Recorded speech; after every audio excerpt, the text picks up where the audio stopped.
नमस्कार, मी विशाल परदेशी. या बुलेटिनमध्ये आपलं सगळ्यांचं स्वागत. सुप्रभात. महत्त्वाच्या बातमीने आपण सुरुवात करतोय. गोदावरीतील गोदावरी नदी जी आहे ती प्रदूषित झाली आणि न्यूज 18 लोकमतनं गोदावरी नदी प्रदूषणाची बातमी अनेकदा लावून धरली. मात्र आता गोदावरी नदीचं पाणी पिण्यायोग्य तर सोडा, स्नान करण्यासाठीही योग्य नसल्याचं धक्कादायक वास्तव समोर आलं. हरित लवादच्या अहवालातून ही माहिती समोर आली आहे. शहरातील 67 नाले, 4 उपनद्या आणि ड्रेनेजचं पाणी जोपर्यंत प्रक्रिया करून नदीत सोडलं जाणार नाही तोपर्यंत हे पाणी दूषितच असेल अशी माहिती मिळते.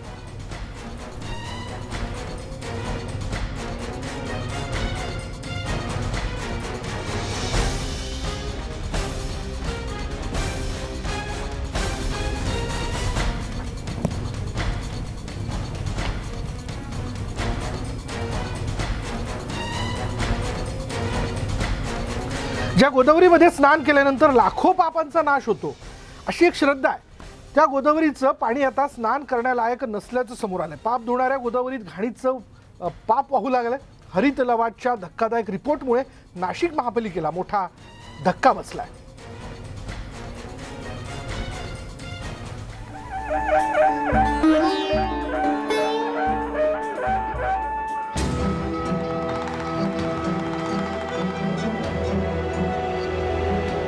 दक्षिण गंगा म्हणून ओळखली जाणारी गोदावरी, जिथं सिंहस्थ कुंभमेळा भरतो, ज्या गोदावरीचं पाणी तीर्थ म्हणून भाविक प्राशन करतात, त्यात स्नान करतात. गोदावरीच्या पाण्यातील स्नानानं पाप धुतली जातात अशी भाविकांची आस्था आहे. पण अशा पवित्र गोदेची अवस्था मात्र भीषण आहे.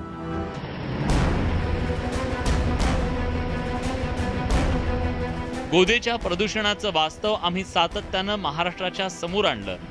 आता त्याला हरित लवादानंही दुजोरा दिलाय. हरित लवादाच्या रिपोर्टनुसार गोदावरीचं पाणी पिण्याच्या तर सोडाच, आंघोळीसाठी सुद्धा योग्य नाही. त्यामुळे महानगरपालिकेला मोठा दणका बसलाय. जे काही ट्रीटमेंट होतं ते एनजीटीचं असं म्हणणे फक्त 10% सांडपाण्याच्या पाण्यावर प्रक्रिया होते, बाकी उर्वरित पाणी हे दूषित पाणी असतं. त्यामुळे याच्यामध्ये नाशिक महानगरपालिकेने तातडीने पावलं उचलायची गरज आहे आणि सार्वजनिक आरोग्य हे गोदाकाठावरील नागरिकांचं आणि येणाऱ्या भाविकांचं धोक्यात आलेलं आहे. शहराच्या वेगवेगळ्या भागातलं हे मलजील मिश्रित पाणी या ठिकाणी आणलं जातं आणि या ठिकाणून हे पाणी शुद्ध करून हे नदी पात्रात सोडण्यासाठी या प्लॅनची निर्मिती केली गेली. मात्र हे संपूर्ण प्रक्रिया झालेलं पाणी शुद्ध असावं, पिण्यायोग्य असावं अशा प्रकारचा दावा संबंधित कंपनीने आणि महापालिकेने केला होता. मात्र माझ्या दुसऱ्या बाजूला आपण दृश्यांमध्ये बघतोय की जे पाणी नदी पात्रात सोडलं जातंय ते पाणी कशा प्रकारे आहे त्याची ही दृश्य आपण बघतोय. अतिशय अशुद्ध अशा स्वरूपाचं पाणी जे आहे ते नदी पात्रात सोडलं जातंय. हरित लवादाच्या निर्णयानंतर पालिका आयुक्तांनी गोदावरीचं पाणी दूषित असल्याची कबुली दिली. शहरातील 67 नाले, 4 उपनद्या आणि ड्रेनेजचं पाणी जोपर्यंत प्रक्रिया करून नदीत सोडलं जाणार नाही तोपर्यंत हे पाणी दूषित असेल. त्यामुळे नमामि गोदे योजनेच्या माध्यमातून नवे STP प्लांट उभारणं, नदी नाले स्वच्छ करणं गरजेचं आहे. लवकरच या उपाययोजना केल्या जातील असा दावा पालिकेनं केलाय. अशुद्ध पाणी गोदावरीमध्ये जाणार नाही यासंबंधीचा आपला ड्राफ्ट प्लॅन तयार करण्यासंबंधी आपण एजन्सी नेमण्याची कारवाई अंतिम टप्प्यात आहे. तो ड्राफ्ट प्लॅन केल्यानंतर केंद्राकडून आपल्याला पैसे मिळाल्यानंतर आपण जोपर्यंत हे 67 नाले आणि 4 उपनद्या आणि शहरातलं ड्रेनेज ह्या सगळ्यावर ट्रीटेड वॉटर गोदावरीत जाणार नाही तोपर्यंत त्याचं पाणी हे पिण्यालायक तर निश्चितच राहणार नाही. शहरातील बंद असलेले मलजल निस्सारण केंद्र, मनपा प्रशासनाच्या नाकावर टिचून कंपन्यांकडून गोदावरीत सोडण्यात येणारं विषारी पाणी, अनधिकृत बांधकामांमुळे गोदावरीत होणारं अतिक्रमण यामुळे गोदावरीचं पावित्र्य धोक्यात आलंय. त्यामुळेच प्रश्न आहे, पाप धुणाऱ्या गोदावरीत वाहणारं हे धोकादायक पाण्याचं पाप नेमकं कुणाचं? व्हिडिओ जर्नलिस्ट हेमंत बागुलसह लक्ष्मण घाटोळ, न्यूज 18 लोकमत, नाशिक. आणि याचबद्दल आपण बोलणार आहोत. आमचे नाशिकचे प्रतिनिधी लक्ष्मण घाटोळ आपल्याबरोबर आहे. लक्ष्मण, ज्या नाशिकमध्ये नाशिककर राहतात तिथे त्या अभिमानाने गोदावरी ही आमची गोदावरी या भावनेने त्याच्याबद्दल ते व्यक्त होतात, कारण तिला जीवनवाहिनी असं म्हणण्यात आलेलं आहे. आणि अशा सगळ्या परिस्थितीत आज ही आमची गोदावरी असं दाखवण्या इतपतही तिची परिस्थिती राहिली नाहीये का? अगदी खरं आहे विशाल. नाशिकची गोदावरी जर बघितली तर ती संपूर्णतः दूषित झालेली आहे आणि ते चित्र मी तुम्हाला आता दाखवणार आहोत. आता मी नाशिकच्या टाकळी परिसरामध्ये आहे आणि टाकळी परिसरातल्या तपोवन मलनिसारण केंद्राच्या बाहेर आपण आहोत आणि त्या ठिकाणचं हे आउटलेट आपण दृश्यांमध्ये बघतोय, ज्या ठिकाणी पाणी शुद्ध करून गोदावरीत सोडलं जातं असा दावा महानगरपालिका प्रशासनाने केलेला आहे. त्या ठिकाणच्या आउटलेटची ही दृश्य आपण बघतोय. फेसाळलेलं पाणी, अतिशय घाणेरड्या प्रकारचं हे पाणी आपण थेट नदीपात्रात कशा प्रकारे सोडलं जातं हे आपण दृश्यांमध्ये बघतोय. खरं तर महानगरपालिका दावा करते की हे शुद्ध पाणी आहे, हे शुद्ध पाणी नदीपात्रात सोडलं जातं आणि त्यामुळे नदीचा परिसर जो आहे तो स्वच्छ केला जातोय, पाणी स्वच्छ आहे आणि हे मिश्रित पाणी शुद्ध करून आम्ही नदीपात्रात सोडतोय असा दावा महापालिका करते. प्रत्यक्षात मात्र हे पूर्ण पाणी जे आहे ते अशुद्ध आहे आणि पिण्याच्या काय आंघोळीच्या देखील योग्य नाहीये अशा प्रकारची परिस्थिती आहे आणि हे संपूर्ण पाप झाकण्यासाठी महापालिकेच्या या ठिकाणी आपण जर बघितलं तर अशा प्रकारचे स्प्रिंकलर लावण्यात आलेले आहे.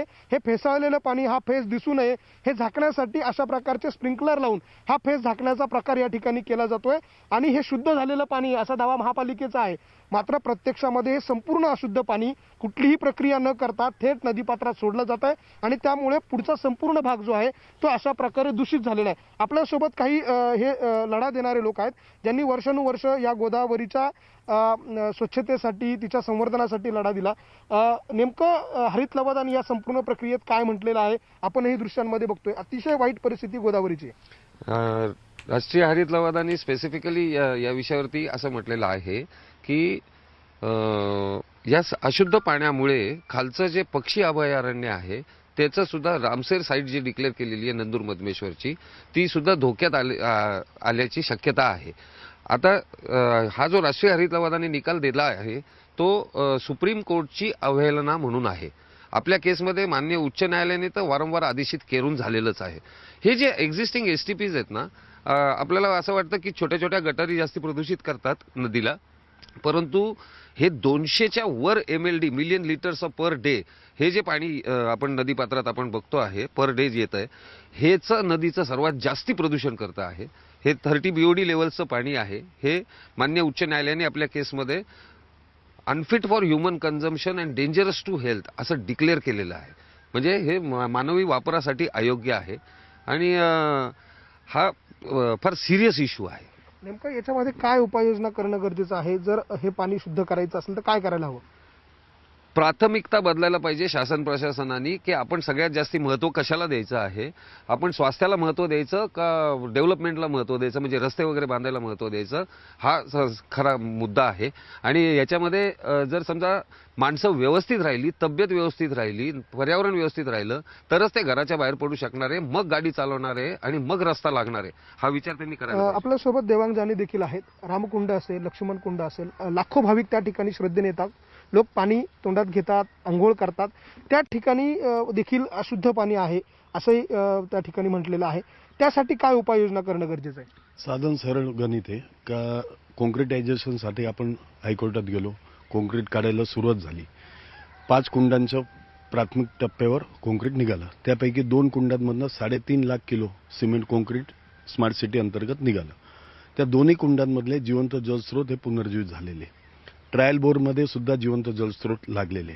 एकच करायची गरज आहे का व्यवस्थित त्या जलस्रोतला वाट करून द्यायची आणि नदी वाहती करायची गरज आहे. गोदावरी नदी ही मुळात स्वावलंबी नदी, ती परावलंबी नदी नव्हे. ती नदी गंगापूर धरणाच्या पाण्यावर जी परावलंबी केली त्यामुळं आत्ताची जी आहे अशुद्ध पाण्याची परिस्थिती ही ओढवलेली आहे. हे झरे जिवंत करण्यासाठी महापालिकेकडनं स्मार्ट सिटीकडनं कॉन्क्रिटीकरण काढण्याचं काम देखील सुरू आहे. परंतु ते कुंड जे आहेत ते त्या ठिकाणी पुन्हा एकदा पुनर्जीवित केले जात नाही. त्यासाठी काय करायला हवं प्रशासनाने? याच्यामध्ये एकच आहे, सर्व तांत्रिक आणि कायदेशीर बाबीची पूर्तता झालेली आहे. म्हणजे कोर्टापासून ते टेंडरिंग पासून BOQs पासून ते एक्झिक्युशन पासून सर्व झालेले. काही ठराविक लोक, मुठभर लोक, म्हणजे त्यांना आम्ही गोदाप्रेमी आहे ते गोदाद्रोही आहे, त्या मुठभर लोकांच्या विरोधापायी ते काम थांबलेलं आहे. जर त्या लोकांनी गोदावरीचा सारासार विचार केला आणि सर्वात महत्त्वाचं म्हणजे दुःख या गोष्टींचं होतं का भारतभरातून लोक अस्थि विसर्जनासाठी रामकुंडात येतात.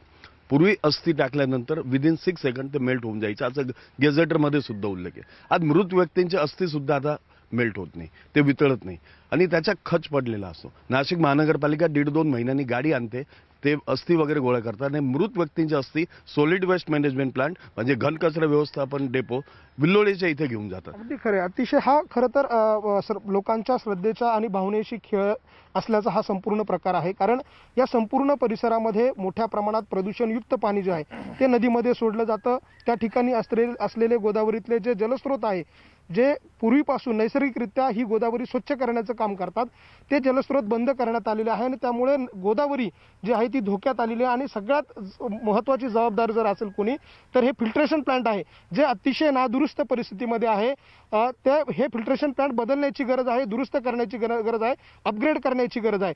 आणि त्यामुळे कदाचित ह्या अशा प्रमाणामध्ये मोठ्या प्रमाणामध्ये गोदावरीमध्ये हे दूषित पाणी सोडलं जातं आणि त्यामुळे नाशिककरांचं आणि गोदावरीवर अवलंबून असणाऱ्या प्रत्येकाचं नागरिकाचं जीवनमान जे आहे ते धोक्यात आलेलं आहे.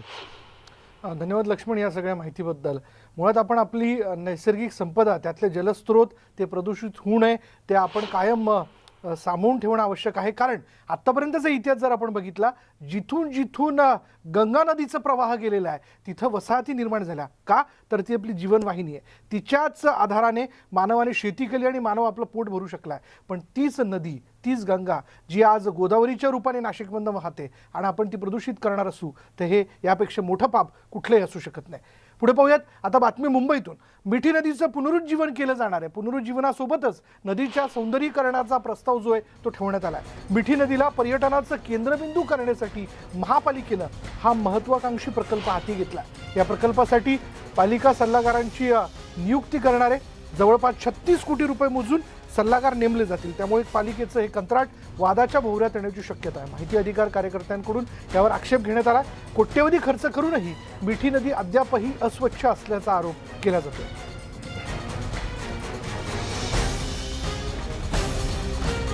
या कंत्राटात नेमकं काय म्हटलंय यावर एक नजर टाकूया ग्राफिक्सच्या माध्यमातून. आपण जर पाहिलं तर यामध्ये मिठी नदीचं पुनरुज्जीवन करणं, सौंदर्यीकरणाचा प्रस्ताव तयार करणं, पर्यटनाचा प्रस्ताव यामध्ये समाविष्ट आहे. पूरस्थिती उद्भवू नये म्हणून उपाययोजना यामध्ये केल्या जातील आणि नदीची साठवण क्षमता वाढवणं हा देखील एक महत्त्वाचा उपाय जो यामध्ये अंतर्भाव त्याचा करण्यात आला आहे. मिठी नदीच्या पुनरुज्जीवनाबाबत न्यूज 18 लोकमतने काही सवाल उपस्थित केलेत, ते देखील आपण जाणून घेऊया. यामध्ये आमचा पहिला सवाल असा आहे की आत्तापर्यंत कोट्यवधींचा खर्च होऊनही नदी अस्वच्छच का? गाळ काढूनही पूरस्थितीवर नियंत्रण नाही. BMC म्हणजे खोलीकरणानंतर साठवण क्षमता का नाही वाढली हा देखील आमचा एक प्रश्न आहे. काम अपूर्ण असताना सौंदर्यीकरणाचा घाट का घातला जातोय? BMC MMRDAचा 1500 कोटींचा खर्च जो आहे तो वाया गेलाय का? आणि नदीत येणारं सांडपाणी कधी थांबणार हा देखील एक प्रमुख सवाल आहे. नदीकाठच्या अतिक्रमणावरती म्हणजे नदीकाठचे जे अतिक्रमण होते त्यावरती अंकुश कधी लावले जाईल? औद्योगिक कचरा टाकणाऱ्यांवर कारवाई कधी होणार? कोट्यवधींचा खर्च होऊनही नदी अस्वच्छ काय? असे न्यूज 18 लोकमतने आपले प्रश्न उपस्थित केले. याचबद्दल आपण बोलूयात. आमच्या प्रतिनिधी प्रणाली कापसे आपल्याबरोबर आहेत. प्रणाली, नुकतंच मी आता नाशिकच्या गोदावरीमधल्या प्रदूषणाबद्दल लक्ष्मण घाटोळशी बोललो. मुंबई म्हटल्यानंतर खरं तर कधी हे आठवतच नाही की मुंबई हे नदीचं शहर. त्यातल्या त्यात ज्यावेळेस पूरस्थिती निर्माण झाली त्यावेळेस मिठी नदीचा उल्लेख जो आहे तो आवर्जून केला जातो. आणि मिठी नदीबद्दल बोलावं तेवढं कमी झालेलं आहे. कारण त्यामध्ये साठणारा गाळ किंवा पावसाळ्यापूर्वी होणारी त्याची स्वच्छता हा मुद्दा कायम ऐरणीवर असतो. पण आता ह्याच मिठी नदीचं पुनरुज्जीवन करण्यात येतं आहे आणि जे मुद्दे यामध्ये अंतर्भाव त्याचा करण्यात आलेला आहे ते खरोखरीच पूर्ण केले जाणार आहेत का? विशाल, सगळ्यात आधी तर आपण हे बघितलं पाहिजे की मिठी नदी कधी चर्चेत आली. मिठी नदीकडे सगळ्यांनी सपशेल दुर्लक्ष केलं होतं 2005मध्ये, ज्यावेळेला मुंबईत पूर आला आणि त्यावेळेला जेव्हा लोकांनी मिठी नदीचं रौद्र रूप बघितलं त्यावेळेला मिठी नदी ही चर्चेत आली. त्यानंतर तेव्हापासून म्हणजे आजपासून 17 वर्षांपूर्वी हा सगळा प्रकार घडला आणि तेव्हापासून आतापर्यंत 1500 कोटी रुपये मिठी नदीवर खर्च करण्यात आले. सुरुवातीला मिठी नदी जी आहे तिचं रुंदीकरण करण्यात आलं, खोलीकरण करण्यात आलं, जेणेकरून हिच्यावर कुठल्याही पद्धतीचं दरवेळेला जे पावसात पाणी साचतं त्याच्यामुळे जे आजूबाजूचे परिसर पाण्याखाली जातात आणि तिथे प्रणाली, लोकांच्या आपल्याबरोबर जीवाची मुंबईच्या हानी होऊ महापौर शकते. किशोरी पेडणेकर देखील आहेत. आपण त्यांना प्रश्न विचारू शकतो. प्रणाली. किशोरीताई, माझा पहिला प्रश्न तर हा आहे, आत्तापर्यंत 2005 पासून आतापर्यंत आपण जवळपास 1500 कोटी रुपये मिठी नदीवर खर्च केले. या मिठी नदीचा सगळा रोड मॅप जो आहे त्याचं पुनरुज्जीवन कसं व्हावं, रुंदीकरण कसं, ह्या सगळ्या गोष्टी तयार आहे. तरी आपण आता 36 कोटी रुपये कन्सल्टंटवर खर्च करणार आहोत.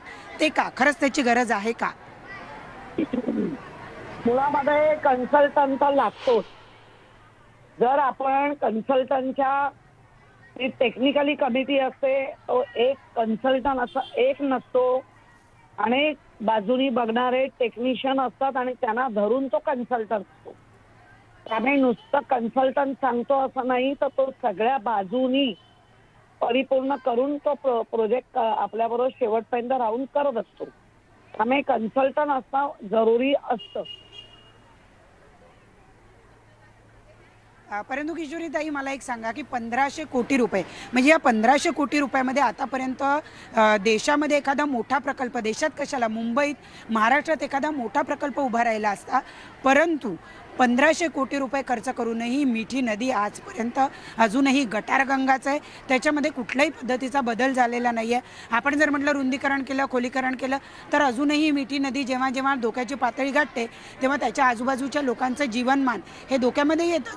मग हे 1500 कोटी रुपये आपण कशावर खर्च केले? हे 1500 कोटी रुपये गटारगंगेतच गेले असं म्हणायचं का? अजिबात नाही. तुम्ही म्हणू शकता, कारण तुम्ही लोकांना प्रबोधन देत असता आणि ते बरोबर आहे, तुम्ही म्हणत असता. पण मला एवढंच सांगायचं आहे, तुम्ही जर अभ्यास केला त्या पडणाऱ्या त्यावेळेच्या पावसाचं आणि आत्ताच्या, आणि त्याबरोबर तिकडून म्हणजे आता मिठी नदीच्या लास्ट बॉर्डर पासून म्हणजे अगदी तुमचं याचं बदलापूर वगैरे हा जो भाग आहे संपूर्ण चारी बाजूनी मिठीलाच पाणी मिळतं. मिठीचं खोलीकरण झालंय का? तर हो, झालंय. आजही त्याचं मोठ्या प्रमाणात खोलीकरण होणं बाकी आहे. त्याप्रमाणे तिला सौंदर्यकरण करायची गरज आहे, तर हो, आजही गरज आहे. आपण बऱ्यापैकी ज्या लोकांनी त्याच्यात अगदी तोंडावर घरं होती ती काढण्यासाठी काही जो एक त्यांना घरं द्या, वेगळ्या अथॉरिटीकडे मागा, हे करा, म्हणजे आपण जो हिशोब मागताय त्याबरोबर त्यावेळची नदी आणि आत्ताची नदी ह्याच्यात नाही म्हटलं तरी स्थानिक राहतायत ते म्हणतायत. कारण तिथे काय तुम्ही आम्ही दररोज जात नाही, पण स्थानिकांना तो फरक कळतोय. नंतर जो पाऊस त्यावेळेला पडला 2005ला, त्या पावसाची 10 पटीने वाढ झाली. आणि ती वाढ फक्त मुंबईत नव्हे, तर चारी बाजूने येणारा पाण्याचा जो वेटेज आहे, लॉट येतो, त्यामुळे आजूबाजूच्या घरांना काढावं तर लागतं. बरीचशी घरं आपण काढली आहेत. आणि मिठी नदीची सुरुवात आणि मिठी नदी बँड्रापर्यंत येईपर्यंतचा हा जर नीट प्रवास पाहिला तर बऱ्याच ठिकाणी मिठी नदीच्या संपूर्ण याला एक वेगळं बदलतं रूप आपल्याला बघायला मिळतं. आणि ते आजच्या घडीला जे काही काम झालंय, मला वाटतं उद्याच्या येणाऱ्या पावसाळ्याला निश्चित 100% रिलीफ नाही, पण किमान 60-70% लोकांना रिलीफ मिळेल एवढं काम झालेलं आहे. ज्या पद्धतीने मिठी नदीला स्वच्छ ठेवण्यासाठी काम केलं जात आहे ते तिथली स्थानिक मग सगळ्या पक्षीय नगरसेवक स्वतः करतायत, जातायत, बोलतायत. आता राहिलं कॉन्ट्रॅक्टर, तर त्याला तो गाळ काढून देणं आणि ते करणं बंधनकारक आहे. किशोरीताई, तुम्ही म्हणताय काम झालंय, 60% काम झालंय, पण माझ्या माहितीप्रमाणे गेल्या वर्षीपासून आपण जवळपास दर महिन्याला आपल्याला 10 लाख रुपयाचा दंड जो आहे तो हरित लवादानं ठोठावला आहे, कारण मिठी नदीमध्ये येणारं सांडपाणी आपण अजूनही थांबवू शकलेलो नाही आहे. जे स्ट्रॉम वॉटर ड्रेनचे आपण प्रोजेक्ट बनवणार होतो ते अजूनही बनलेले नाही आहे.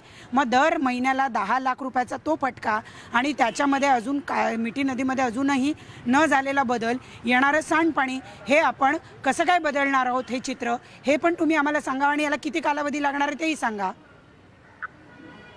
तुमचा एसटीपी प्रकार जे आपलं प्रपोजल आहे त्याच्यावर आता फायनली नक्की निर्णय होईल, कारण सगळी चारी बाजूनी आपल्याला जो एसटीपीचा एक आपण प्रकल्प घेतलाय ज्याच्यामध्ये शुद्धीकरण करणं आणि पाणी नीट नदीमध्ये जाणं,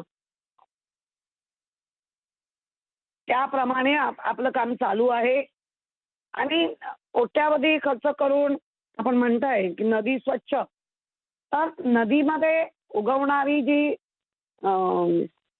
त्याला काहीतरी एक शब्द आहे तो ते पण आपण 3-4 बाजूनी काढतो, पण त्याच्यावरही अनेक लोकांचा आक्षेप पण असतो की काही लोक म्हणतायत की ते पाहिजे नदीमध्ये शुद्धता करतात, काही लोक म्हणतायत ते असता कामा नये. त्यामुळे जास्तीत जास्त मिठी नदीला मोकळं करत असताना जो काही बजेट दिलाय त्या बजेटमध्ये राहूनच या बाजूच्या सगळ्या मोकळीकरणाला पण त्याच्यामध्ये तो खर्च असतो. त्यामुळे मी खर्च काय किती त्यापेक्षा लवकरात लवकर लोकांना या पूर्ण विळख्यातनं बाहेर काढणं हे जास्त गरजेचं आहे. आपल्या दोघांचे धन्यवाद या सगळ्या संवादाबद्दल. या सगळ्या संवादातनं पुढे जाऊन मुंबईकर एकच अपेक्षा ठेवतात की जेव्हा कधी मुंबईकर या मिठी नदीला पाहतील तेव्हा ते निश्चितपणे असं म्हणतील, हो ही आमच्या मुंबईची नदी आहे. म्हणजे नदी म्हणण्या इतपत तिला नदी असण्यासारखं स्वरूप येऊ देत, ती स्वच्छ सुंदर दिसू देत, एवढीच माफक अपेक्षा आहे. बघूयात नेमकं याबद्दल ज्या काही उपाययोजना केल्या जातात त्या कितपत साध्य होतात. यानंतर मुद्दा महाराष्ट्राचा या बुलेटिनमध्ये वेळ झाली एका ब्रेकची. ब्रेक घेऊयात, पहा फक्त न्यूज 18 लोकमत.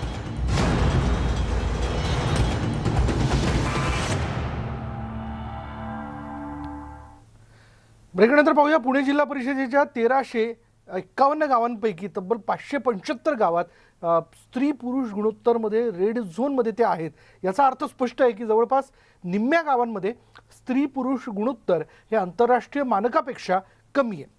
गेल्या 10 वर्षात या गुणोत्तरात सुधारणा झाली असली तरीही लक्षणीय सुधारणा ही गेल्या 2 वर्षात कोरोना काळात झाली आहे. पाहूयात हा स्पेशल रिपोर्ट. पुणे जिल्हा परिषदेच्या सर्वेक्षणानुसार 1375 ग्रामपंचायतींपैकी तब्बल 575 ग्रामपंचायतींमध्ये 1000 मुलांमागे मुलींची संख्या केवळ 912 किंवा त्याहून कमी आहे. आंतरराष्ट्रीय मानकांनुसार हे प्रमाण किमान 950 किंवा त्याहून अधिक असणं अपेक्षित आहे. जिल्हा परिषदेच्या 675 ग्रामपंचायतींमध्ये हे प्रमाण 948 पेक्षा जास्त आहे. मात्र रेड झोन मध्ये असलेल्या 575 ग्रामपंचायतींमध्ये स्त्री पुरुष गुणोत्तर वाढवण्याचं आव्हान जिल्हा परिषदेसमोर आहे. स्त्री पुरुष गुणोत्तर जो आपण चाइल्ड सेक्स रेशो म्हणतो, एक ट्रॉपिकल देशमध्ये ते 940 ते 950च्या रेंजमध्ये असणं पाहिजे. यदि पुणे जिल्ह्याचे ग्रामीण भागाचा आपण विचार केला तर आजच्या दिवशी 0 ते 6 या वयोगटामध्ये 941 असा झालेला आहे. रेड झोन म्हणजे ज्या ठिकाणी 912 या त्यापेक्षा कमी यदि गुणोत्तर आहे. आपल्याकडे 1386 ग्रामपंचायतपैकी 575 ग्रामपंचायत हा रेड झोनमध्ये आहे. या गावाची आपण ओळख केलेली आहे आणि या ठिकाणी व्यवस्थित प्रमाणे पोलीस पाटील, आशा वर्कर व सगळे शासकीय यंत्रणा एकजूट करून आपण त्या ठिकाणी याला सुधारण्यासाठी काम करणार आहे.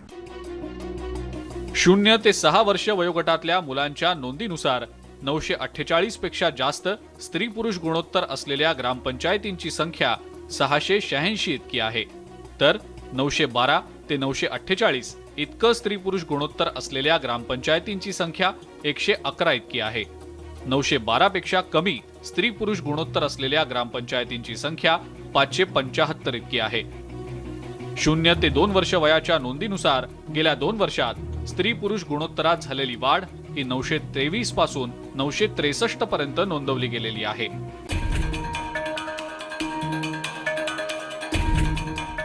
दोन 2011 मध्ये झालेल्या जनगणनेमध्ये स्त्री पुरुष गुणोत्तर हे 877 पर्यंत घसरलेलं होतं. मात्र आश्चर्याची बाब म्हणजे गेल्या 2 वर्षात कोरोना काळात मुलींची संख्या लक्षणीय वाढल्याचं दिसून आलेलं आहे. कोरोना काळातल्या लॉकडाऊन काळामध्ये गर्भलिंग निदान केंद्र किंवा गर्भपात केंद्र बंद होती आणि त्यामुळेच मुलींची संख्या वाढल्याचं तज्ज्ञांचं मत आहे. याची कारणं जर आपण याचा विचार करायला गेलो तर कारणं अनेक आहेत. सगळ्यात महत्त्वाचं म्हणजे सरकारचं धोरण आणि पाठपुरावा करण्याची सरकारची यंत्रणा. त्याचबरोबर लोकांचं जे एज्युकेशन झालेलं आहे किंवा मुलगी झाली तरी चालेल, हरकत नाही, पण आपल्याला तिलाच पुढे शिक्षण देऊन पुढे न्यायचं आहे.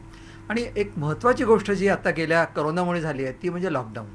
आता लॉकडाऊनमध्ये जी सेंटर्स होती गर्भपात करण्याची, तर ती गर्भपाताला परवानगी नव्हती. तर त्यामुळे लोकांनाही कुठे गर्भपात कुठे करायचा किंवा म्हणजे ॲबॉर्शन कुठे करायचं हा एक प्रश्न होता. आणि ते केलं न गेल्यामुळे हा सेक्स रेशोसुद्धा सुधारला. तर ते सुद्धा एक महत्त्वाचं कारण मला नक्की वाटतं. मुलींची वाढलेली संख्या ही स्वागतार्ह बाब आहे आणि अजूनही व्यवस्थेतल्या काही गंभीर बदलांसह गर्भपात आणि गर्भलिंग निदान केंद्रांवर जर नियंत्रण मिळवलं तर हेच स्त्री पुरुष गुणोत्तर योग्य रीतीनं वाढवलं जाऊ शकतं हे आता स्पष्ट झालेलं आहे. व्हिडिओ जर्नलिस्ट सचिन हंसाटेसह वैभव सोनवणे, न्यूज 18 लोकमत, पुणे. बीड जिल्ह्यात मुलींचा जन्मदर पुन्हा घसरलाय. पाटोदा तालुक्यात मुलांचं प्रमाण हे 1000 मुलांमागे 764 इतकं आहे. स्त्री भ्रूण हत्या प्रकरणात बीड जिल्ह्याचं नाव देशात गाजलं होतं आणि आता पुन्हा एकदा याच जिल्ह्यामध्ये मुलींच्या जन्माचा दर अत्यंत कमी आल्याचा धक्कादायक आकडा समोर आलाय. कोविड काळात मुलींच्या जन्मदरात मोठी घट झाल्याचं समोर आल्यानं प्रशासन खडबडून जागं झालंय. कोविड काळात पालकांनी मुलाच्या जन्माचा अट्टहास केल्याने ही भयानक स्थिती उद्भवली असल्याचं PCPNDTच्या अशासकीय सदस्या डॉक्टर आशा मिरगे यांनी म्हटलंय. बीडच्या जिल्हाधिकारी कार्यालयात आयोजित पत्रकार परिषदेत हे भीषण सत्य त्यांनी व्यक्त केलं.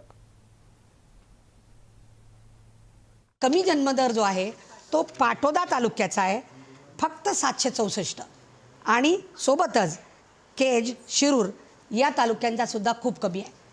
मला खूप आवर्जून सांगायचं वाटतं, वडवणी तालुक्यात मात्र मुलींचा जन्मदर 1104 इतका आहे.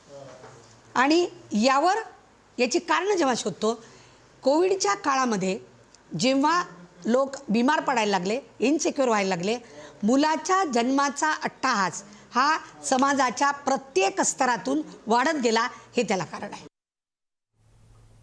बीड जिल्ह्यातील मुलींच्या घटत्या जन्मदरावर पंकजा मुंडेंनी तीव्र चिंता व्यक्त केली आहे. जिल्ह्यातील प्रशासनाच्या कारभारावर कुणाचाही अंकुश राहिला नसल्याची टीकाही त्यांनी केली. मुलींचा जन्मदर हा पुन्हा वाढवण्यासाठी प्रबोधन, जनजागृती करण्याची गरज असल्याचं त्यांनी म्हटलंय. बीड जिल्ह्यामध्ये गेल्या 2 वर्षांमध्ये PCPNDT ॲक्टचं व्यवस्थित पालन न झाल्याचं दिसून येत आहे. मुलींचा जन्मदर कमी झाल्याचं दिसून येत आहे आणि याचा अर्थ असा आहे की मुलींचा जन्मदर नाकारला जात आहे. कुठेतरी अशा प्रकारच्या घटना घडत आहेत आणि बीड जिल्ह्यामध्ये याच्यावर कुणाचाही वचक आणि अंकुश राहिलेला नाही. मी याचा तीव्र निषेध करते. माझ्या बीड जिल्हावासियांना आवाहन करते की जसं आपण बेटी बचाओ बेटी पढाओ या योजनेला खूप छान प्रतिसाद दिला, तसा प्रतिसाद परत द्या. ह्याच्यामध्ये प्रबोधन, जागरण, जागृती करण्याची गरज आहे. आणि यानंतर वेळ झाली का ब्रेकची. ब्रेक घेऊयात. पहा फक्त न्यूज 18 लोकमत.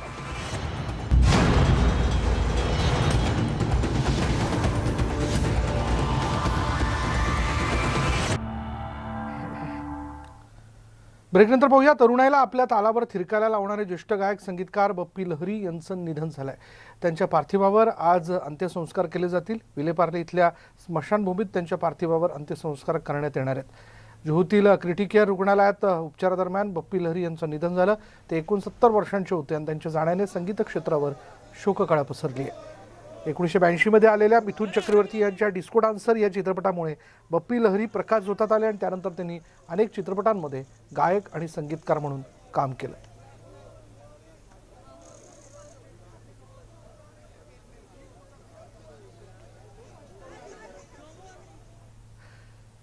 संगीत दिग्दर्शक, गायक व पिल्हरी यांना न्यूज 18 लोकमतची श्रद्धांजली. यानंतर इथे वेळ झाली का ब्रेकची. ब्रेक घेऊयात. पहा फक्त न्यूज 18 लोकमत.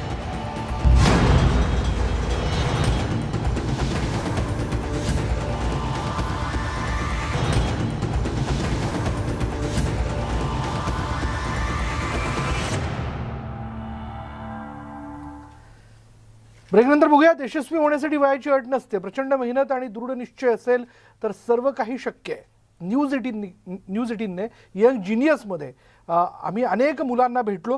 त्यांनी त्यांच्या वयात जवळजवळ अशक्य वाटणारी गोष्ट निर्धाराने पूर्ण केली आहे.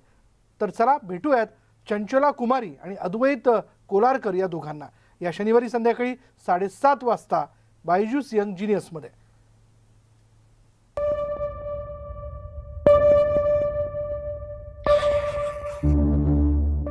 मैं हूँ चंचला कुमारी, हथवाल, रांची, झारखंड से। मुझे लगता है मैंने रेसलिंग को नहीं चुना, रेसलिंग ने मुझे चुना है और अब रेसलिंग ही मेरा जुनून है।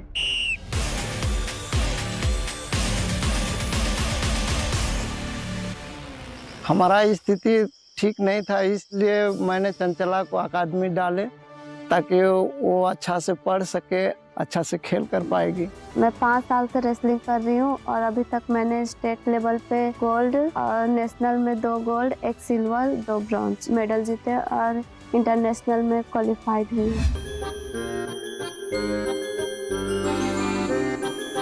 I think life is full of colors.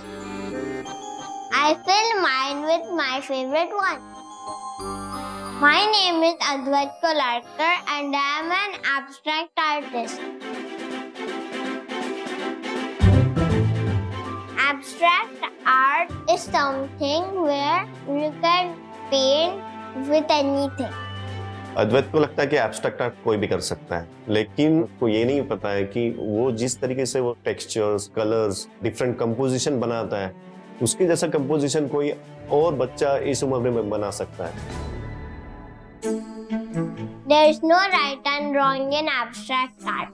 And most important part is that everyone sees it differently. What I see as a galaxy, you might see it as an ocean. अद्वैत बस 2 साल का ही था जब उसका पहला painting का exhibition हुआ। उसकी painting की एग्जीबिशंस इंटरनेशनल लेवल पे हुई हैं।